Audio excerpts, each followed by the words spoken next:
L'assurance vie, comment ça fonctionne? Ça, c'est un peu le placement préféré des Français, et c'est plutôt légitime, je trouve. Je pense qu'il y a une, méconnaissance du fonctionnement de l'assurance vie et de l'ensemble de ses qualités, mais c'est aussi un produit qui a des défauts. L'assurance vie, nous, on a tendance à se dire souvent que c'est le papier cadeau, c'est une enveloppe et après on met des choses dedans. L'assurance vie, c'est le papier cadeau. Dedans, il y a 2 compartiments. Un compartiment qui va s'appeler fonds euro, un compartiment qui va s'appeler unité de compte. Ces 2 compartiments, ils fonctionnent de manière, assez similaire, mais avec à l'intérieur des produits qui sont différents. Le fonds euro, c'est un fonds sécurisé qui est proposé par l'assureur chez qui vous souscrivez votre contrat, qui est un fonds garanti. L'argent qui est à l'intérieur, est garanti par l'assureur. Le taux de rendement, il est corrélé au niveau de risque que vous prenez.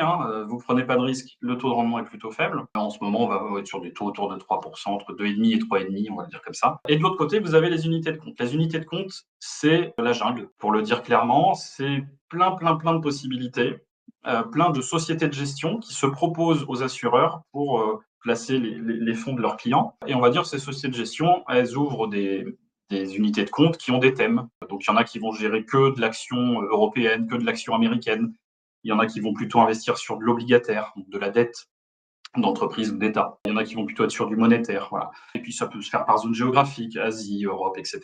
Et il y a une société de gestion derrière qui va gérer ces fonds-là. Donc, et c'est là qu'il faut y faire attention, c'est que l'assurance vie, elle a un défaut, c'est que il peut y avoir plusieurs couches de frais. Et une assurance vie, elle peut fonctionner très bien comme elle peut fonctionner très mal, et c'est pas forcément parce que c'est une assurance vie, ça dépend surtout de ce que vous mettez à l'intérieur. Ce qu'il faut comprendre, c'est qu'une assurance vie, il y a plusieurs personnes, plusieurs entités qui vont intervenir. D'abord, il y a celui qui va vous ouvrir l'assurance vie, qui va vous accompagner sur l'ouverture et sur l'allocation que vous allez faire, c'est-à-dire sur quoi vous allez placer vos fonds. En général, cette personne-là, elle va facturer des frais d'entrée pour cet accompagnement. Donc là, vous avez une première rangée de frais qui est one shot au départ. Ensuite, l'assureur qui propose le contrat, lui, il va se rémunérer sur la gestion de ce contrat. Et là, c'est ce qu'on appelle des frais d'enveloppe, des frais de gestion, qui sont en général autour de 1%. Et ça, c'est chaque année, c'est pas one shot, c'est tous les ans sur le flux qui est placé sur l'assurance vie, vous avez 1%.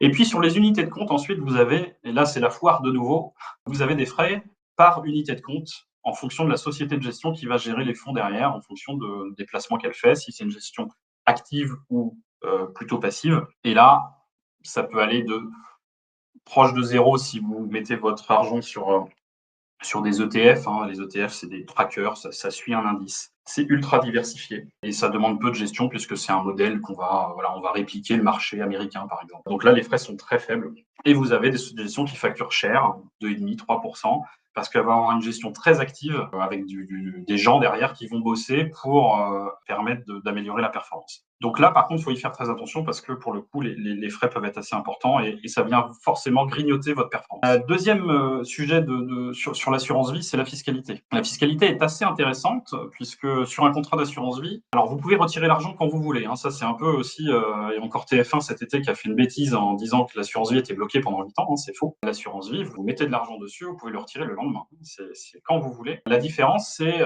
la fiscalité n'est pas la même entre une assurance vie qui a moins de 8 ans et une assurance vie qui a plus de 8 ans. L'assurance vie qui a moins de 8 ans, vous voulez retirer de l'argent, vous allez retirer, mettons, 20% du contrat. Eh bien, vous allez recevoir votre argent et sur la quote-part de plus-value qui a été générée entre le moment où vous avez mis votre argent et le moment où vous le retirez, cette quote-part de plus-value, donc uniquement la quote-part de plus-value, pas tout ce que vous retirez, juste la plus-value, vous allez être fiscalisé, en principe, c'est le choix général, à la flat tax, 12,8% d'impôt sur le revenu, 17,2% de prélèvements sociaux, soit 30%, juste sur la plus-value de nouveau. Si votre assurance vie dépasse les 8 ans, là, vous avez un système d'abattement, donc jusqu'à 4 600 € par personne de plus-value. Vous ne payez pas la partie impôt sur le revenu. Vous payez uniquement les prélèvements sociaux, les 17,2% de prélèvements sociaux. Donc ça rend l'investissement en assurance vie assez intéressant, puisque à partir de 8 ans, tout ce que vous générez comme plus-value ensuite, si vous retirez de la plus-value après 8 ans, vous êtes fiscalisé uniquement à hauteur de 17,2%, ce qui est plutôt très, très intéressant. Et donc ça, dans la limite de 4 600 € de plus-value,